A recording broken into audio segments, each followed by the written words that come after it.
Olá, já estamos no ar com o Diálogo Jovem Pan, uma conversa franca com pessoas que fazem parte da história do Brasil. A gente destaca hoje a reforma tributária. O empresariado acompanha a discussão sobre a reforma tributária no Congresso, mas setores estão preocupados com perda de receitas. A Câmara pode aprovar a matéria até o recesso, apesar das divergências no setor produtivo. A unificação simplifica o sistema de impostos como PIS, COFINS, ICMS e ISS, que são os principais. A reforma tributária na visão do empresariado, em destaque no Diálogo Jovem Pan. O nosso convidado é o empresário, economista, presidente da Caduna Consultoria, Roberto Gianetti da Fonseca. Doutor Gianetti, mais uma vez, muito obrigado por estar aqui conosco na Jovem Pan. Um prazer rever o senhor aqui no Diálogo Jovem Pan. Bem-vindo.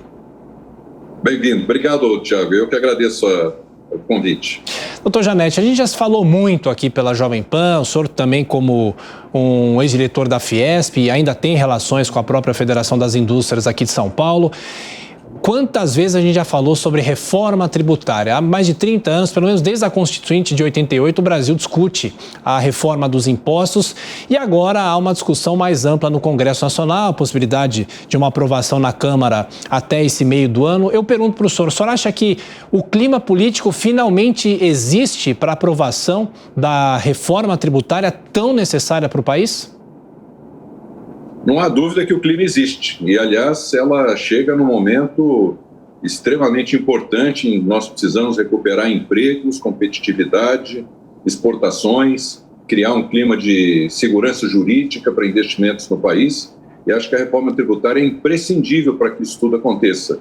Mas ela também não pode vir sozinha, até porque essa reforma tributária da qual nós estamos falando, ela é muito parcial. Na verdade, ela é uma reforma do imposto de consumo. Não é uma reforma tributária no estrito sensu, que envolveria também o imposto de renda, as contribuições sociais e, eventualmente, até um descruzamento federativo tributário entre os impostos, os tributos de natureza federal e aqueles de natureza estadual. A gente pode até evoluir aqui no debate sobre isso, mas, então, essa reforma tributária é muito urgente, acho que ela tem que ser aprovada logo, mas também não de forma assodada que, eventualmente, a gente cometa erros que estão sendo ainda analisados e avaliados no texto que foi apresentado na semana passada pelo deputado Aguinaldo Ribeiro. Eu acho que nós temos que discutir com um pouco mais de profundidade, lucidez e cautela para que ela seja uma reforma tributária do imposto de consumo que traga realmente, definitivamente, os benefícios que ela se propõe. Pois é, doutor, desde que esse relatório foi apresentado, no Congresso Nacional, claro que os setores estão analisando, os setores de supermercados, por exemplo, que a gente tem falado bastante aqui, esses setores estão analisando o que pode acontecer com cada um desses setores caso essa reforma tributária seja aprovada da forma como está. E eu pergunto, de que forma é possível tentar um consenso? É um consenso que nunca existiu no Brasil, os estados reclamando também de possível perda de receita. O senhor acha que o momento é de fazer a reforma possível e não a tão necessária e com o passar dos anos ir aperfeiçoando essa reforma? É claro que a gente não pode ter a pretensão de fazer uma reforma perfeita e definitiva. Ela vai ter que ser aperfeiçoada assim ao longo dos anos, até porque não dá para fazer tudo de uma vez. Mas a gente tem que ter um plano, tem que ter uma meta, tem que ter um objetivo. E nesse caso, eu acho que tem muitas virtudes essa reforma. Colocar os 5 impostos que hoje incidem sobre os bens e serviços no Brasil num único tributo já é uma vantagem excelente. O ICMS, o PIS/COFINS, o IPI, o ISS, todos reunidos num único imposto, maravilha. Transferir de origem para destino, ou seja, cobrar na ponta de consumo, outra grande virtude.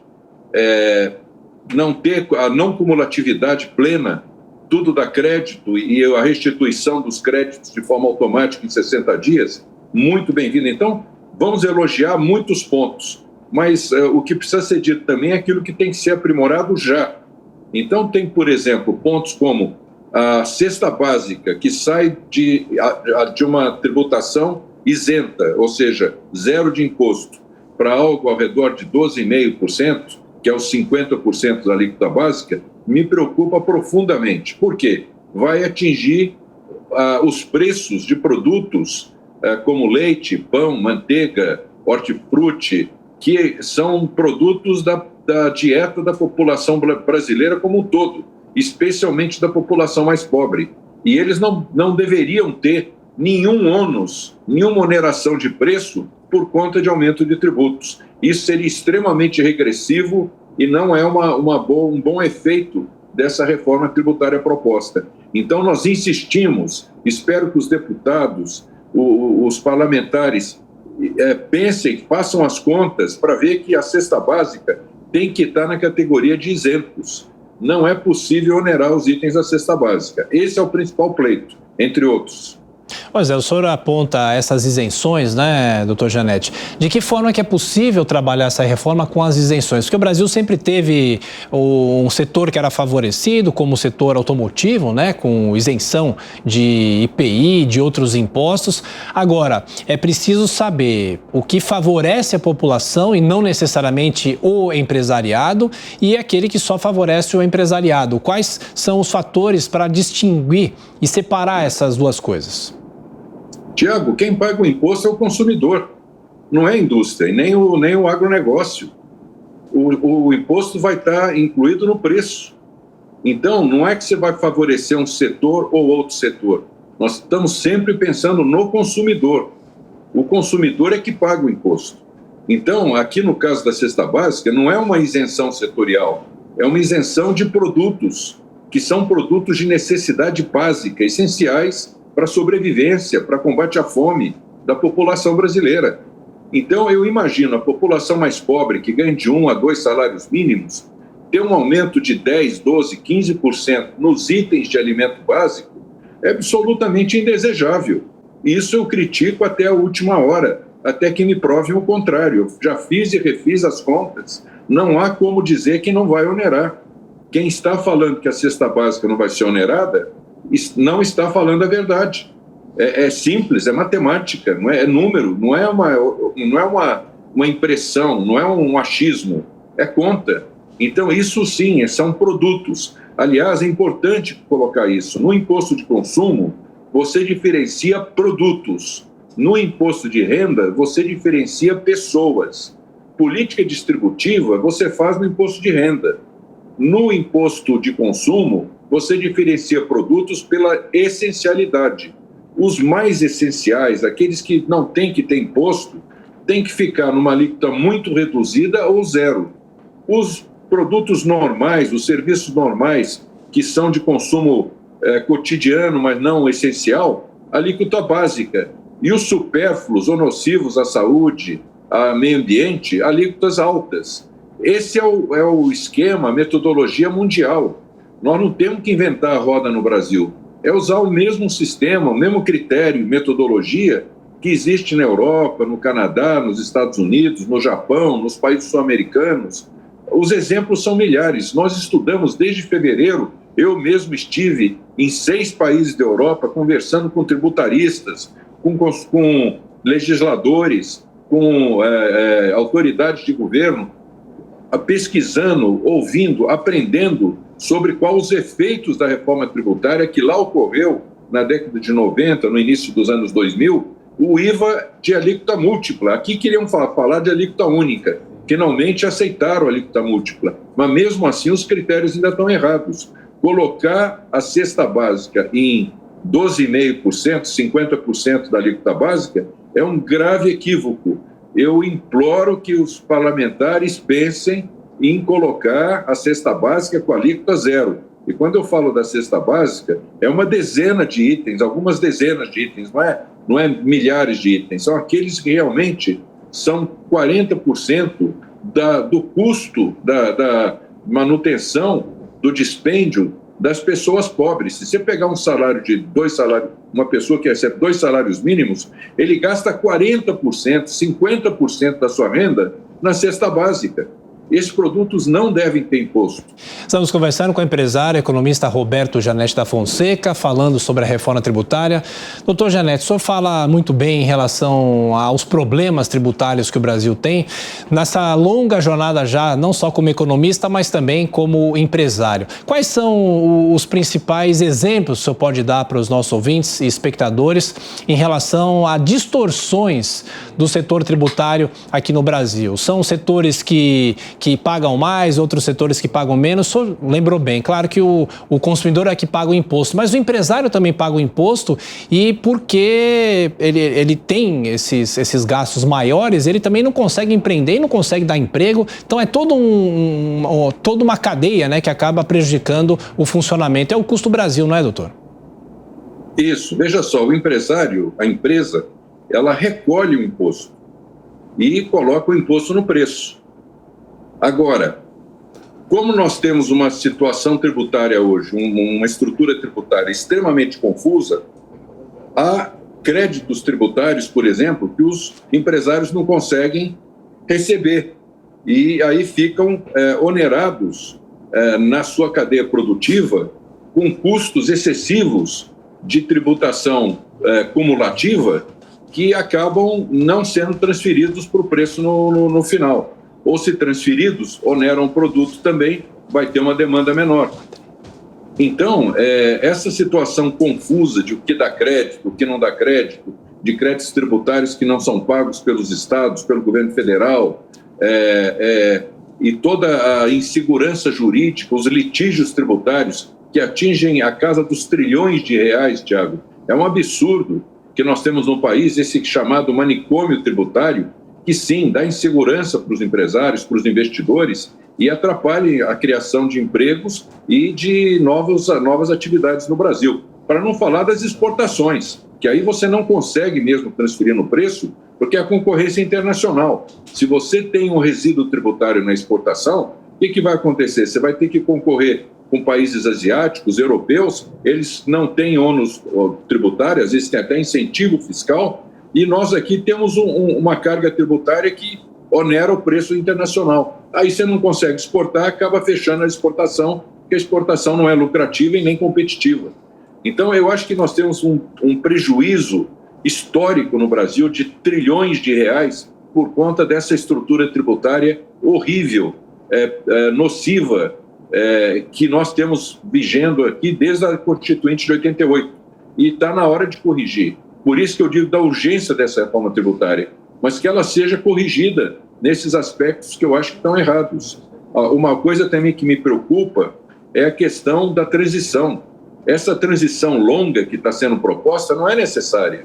Nós podemos, com a tecnologia digital hoje, com plataformas eletrônicas, corrigir eventuais desvios de arrecadação entre entes federados e fazer essa correção da distribuição arrecadatória de forma muito rápida. Não precisa de 10, 15, tem lá até 50 anos para entre estados e municípios para fazer a transição. Isso é um absurdo.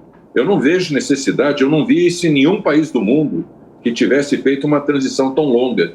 Outra coisa, vamos rever esse prazo de transição para que ele seja o mais curto possível, fazer uma simulação no próximo ano, 2024, para que a gente tenha noção exata de como que vai ficar os valores de arrecadação e de distribuição do novo IVA, para quando pudesse estar em vigência em 2025, já entrar em vigência plena uma contabilidade só. Acaba com o ICMS, IPI, PIS/COFINS, etc., e passa a prevalecer o novo IVA. Vamos tentar facilitar a vida do empresário e não dificultar. Se a proposta é simplificação, temos que fazer uma transição curta. Por exemplo, como foi do Plano Real com o RV. Eu lembro que eu fui da equipe do governo Fernando Henrique, na época eu fui secretário executivo da Camex, a URV falava de ficar 2, 3 anos, todo mundo foi contra lá na equipe, acabou tendo 6 meses e foi um sucesso. Em julho de 1994, entra em vigor o Real e nós tivemos essa transição fabulosa que fez uma mudança disruptiva no Brasil, eliminando a inflação. Nós temos que fazer agora o Plano Real Tributário. O Plano Real Tributário tem que ter uma transição curta para trazer imediatamente os benefícios que nós almejamos.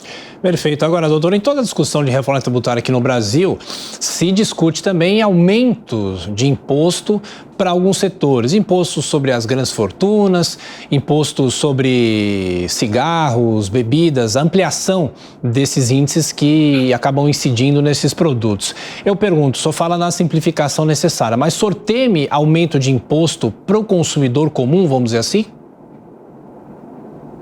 Olha, a calibragem da alíquota do IVA é algo que nós vamos estar avaliando com muita precisão, porque há uma promessa que vem assim precedente a toda a reforma tributária, que é a neutralidade da carga tributária, ou seja, o objetivo da reforma tributária não é aumentar a carga tributária em cima do contribuinte brasileiro, porque nós já temos uma carga tributária excessiva, 34% do PIB. E por que isso? Porque nós temos despesas excessivas. É um governo, um setor público muito grande para um país que ainda é de renda média. Nós não podemos gastar os trilhões de reais que nós gastamos para manter uma máquina pública absolutamente gigantesca, que tem autarquias e entidades e ministérios e secretarias em excesso. Nós temos que fazer um enxugamento da máquina pública, inclusive do Congresso e do Judiciário, inclusive com desperdício de dinheiro público, em mordomias, em gastos desnecessários. E ao fazer a reforma administrativa e a reforma de Estado, nós vamos poder, sim, reduzir a carga tributária. Isso é que seria o objetivo nacional, que deveríamos, todos nós brasileiros, estar interessados nisso. Agora, é difícil romper a inércia do corporativismo do setor público, que quer manter essa situação gigantesca de empreguismo e de custos excessivos. E nós temos que melhorar a eficiência do setor público, a produtividade do setor público, inclusive, de novo, falando da tecnologia digital, que hoje permite que muitos custos de mão de obra possam ser substituídos por automação, por nuvens, computação em nuvem, por aplicativos que fazem o serviço até de forma mais adequada e melhor. Agora, essa reforma do Estado e da administrativa deveria ter sido feita antes da reforma tributária.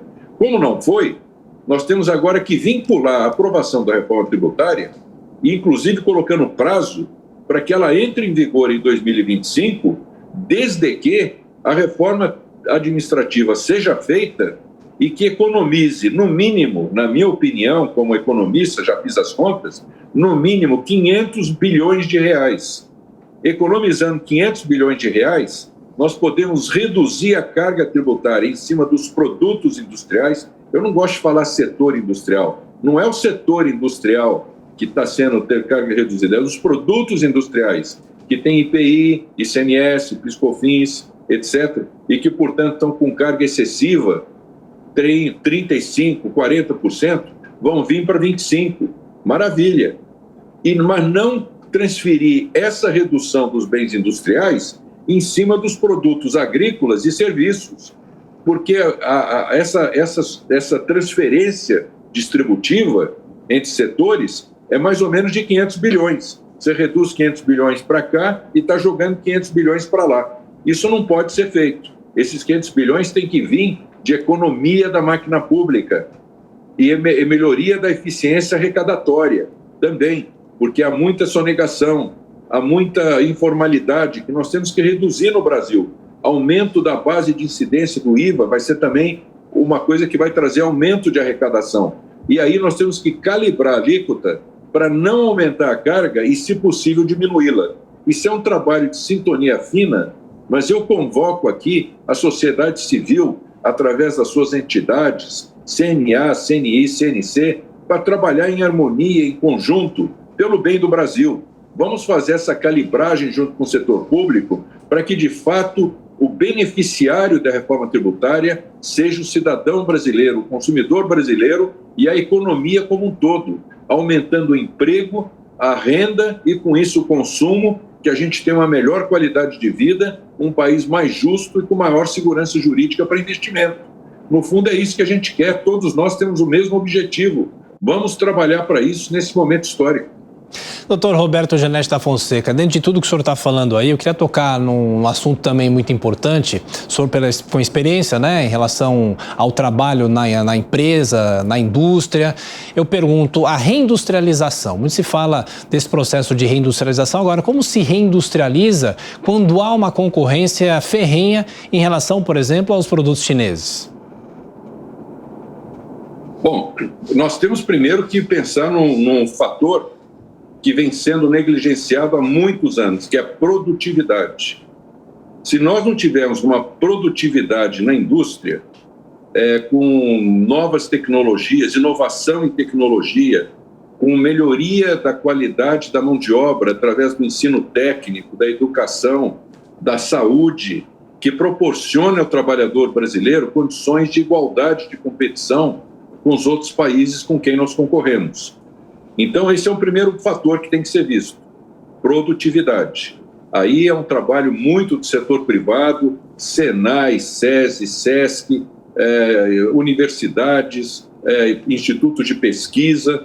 Temos que prestigiar a pesquisa de tecnologia no Brasil, como IPT, como Embrapa, INPI, que fazem a proteção da invenção, da propriedade intelectual, da inovação de sistemas. Isso tudo é muito importante e acho que o MIDIC, agora sob a orientação do vice-presidente Geraldo Alckmin, tem condições sim de colocar isso em pauta e fazer políticas públicas que estimulem o setor privado a adotar programas de maior produtividade. Mas não basta isso.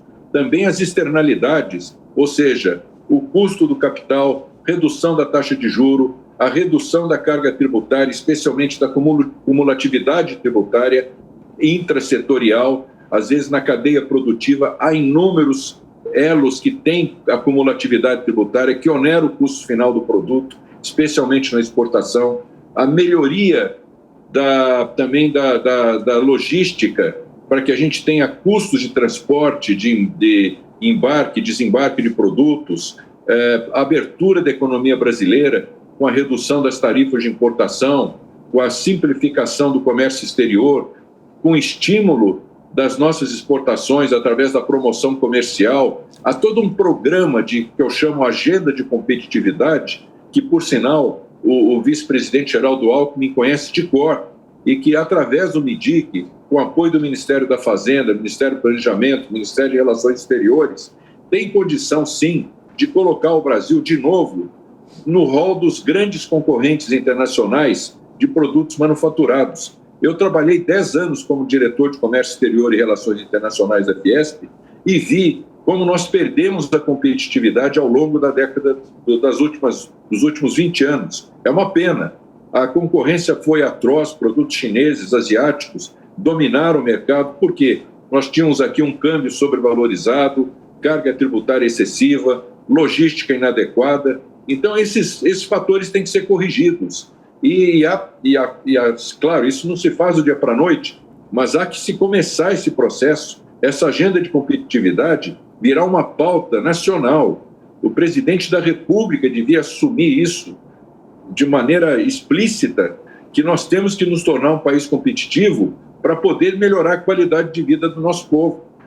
Como se fala de combate à fome, se nós não conseguimos vender os nossos produtos no mercado internacional, não temos um Nordeste que poderia estar exportando dezenas de bilhões de dólares de produtos manufaturados e tem mão de obra desempregada à vontade lá, porque é uma mão de obra que não é treinada, não é qualificada, não há investimento nem tecnologia disponível. Aí nós ficamos realmente na mediocridade. E é uma pena. Eu, como cidadão brasileiro, trabalho 40 anos de exportação e eu lamento que o Brasil não tenha seguido os passos de outros países que tiveram muito melhor desempenho do que o nosso. Mas sempre há tempo de recomeçar. O mundo continua, a vida continua. Nós temos que olhar para as próximas gerações e recuperar o tempo perdido. Doutor Janete, nesses últimos minutos da nossa conversa, eu queria perguntar para o senhor falou, né, de temas nacionais que estão sendo discutidos. A gente vê esse embate entre o governo e o Banco Central em relação à taxa básica de juros. Recentemente, o Copom manteve novamente a taxa em 13,75, mas sinalizou, apesar de algumas restrições, a possibilidade de, a partir de agosto, a redução dos juros. Eu pergunto para o senhor o seguinte: de que maneira é possível discutir a questão dos juros, já que a gente sabe que o crédito é caro, os bancos não emprestam dinheiro, seguram, esperando a economia melhorar um pouco mais? De que maneira o governo deveria arbitrar essa discussão? Porque o Banco Central é um órgão independente, quer queira que não, pode indicar quem quiser para o Banco Central, mas no fim das contas é uma decisão técnica e uma decisão colegiada, não é, doutor? Isso, e veja, a decisão técnica aí é que a gente discute. Ninguém está querendo ter uma influência adversa ou política ou emocional em cima do Banco Central. O que eu acho é que, de fato, a taxa de juros hoje é extremamente punitiva para a economia brasileira e já não traz os efeitos sobre a inflação que justifiquem que ela seja mantida nesse patamar de 13,75. Nós poderíamos estar convivendo, na meu ver, como economista, tranquilamente com uma taxa de juros por volta de 12%, 11%, que ainda é alta. Nós estamos com a inflação por volta de 5%, estamos falando de um juro real aí por volta de 6%, 7%. Nossa, ainda é um juro muito alto em relação ao resto do mundo, e a inflação brasileira certamente não teria nenhum impacto por essa redução de juros. O Banco Central está sendo extremamente conservador, ortodoxo na política monetária. É uma pena que isso traz um prejuízo social, econômico, de graves consequências. Não é uma coisa simples, para não dizer que cada 1% de taxa de juros na Selic, Tiago, significa 80 bilhões de reais. Então, de novo, são os nossos impostos que estamos pagando juros sobre a dívida pública de uma forma excessiva. Esse dinheiro é transferido para rentistas, aqueles que detêm os títulos da dívida pública brasileira. Há, portanto, um processo de concentração de renda gravoso. Está certo o executivo brasileiro, o presidente Lula, o vice-presidente Geraldo Alckmin, a ministra Simone Tebet, o ministro Fernando Haddad, reclamar da taxa de juros, porque atrapalha o desempenho da economia brasileira. O comércio está sentindo profundamente. Você vê empresas aí de atacado e varejo, algumas indo à falência, recuperação judicial, indústrias sofrendo, indústrias que devem, estão fechando as portas, reduzindo produção, especialmente bens de consumo durável. Os bens têm que ser financiados ao consumidor. Com essas taxas de juros fica impossível. Qual é o consumidor que vai comprar produtos hoje financiados com taxas de juros de 30%, 40% ao ano? Ou cartão de crédito, essa coisa obscena de 340% ao ano? É impossível conviver no Brasil com esse tipo de política monetária. Eu acho sim, o Banco Central tem que ser mais realista, sair do gabinete e olhar o que está acontecendo nas ruas, nas indústrias, no mercado.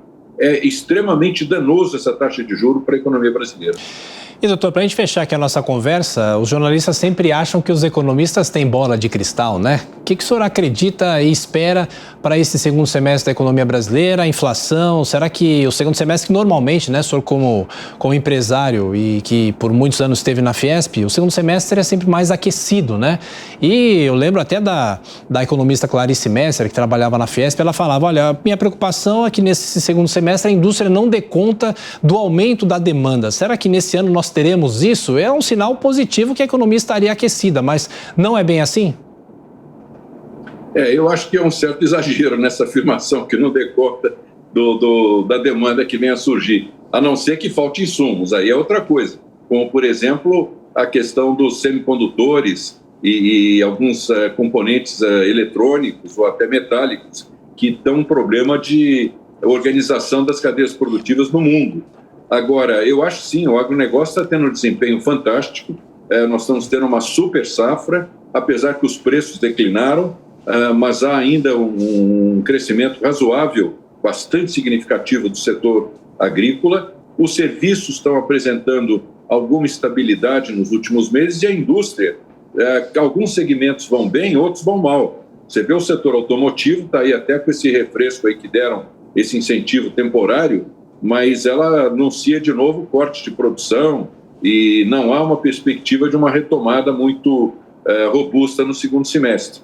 Como a gente é obrigado a ter alguma previsão, e essa previsão é feita em cima de alguns modelos, algumas estimativas, a nossa estimativa para o ano, eu diria, não o segundo semestre, para o ano de 2023, é um crescimento do PIB aí por volta entre 2% e 2,5%, que eu já acho excelente diante das perspectivas que a gente tem com essa taxa de juro e ainda com o sistema tributário extremamente nocivo que prevalece.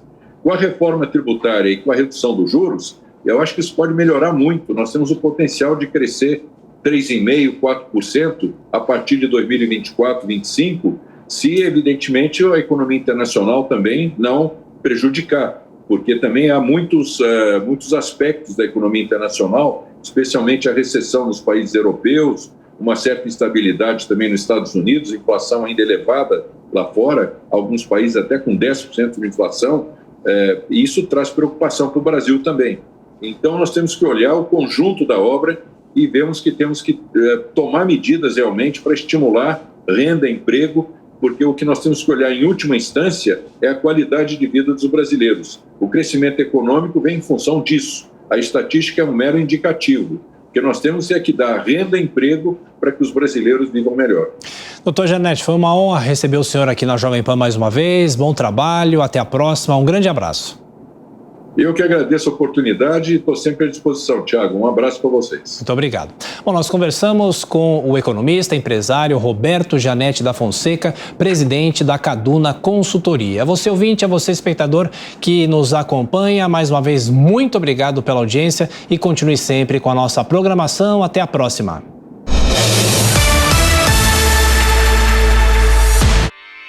Realização Jovem Pan News.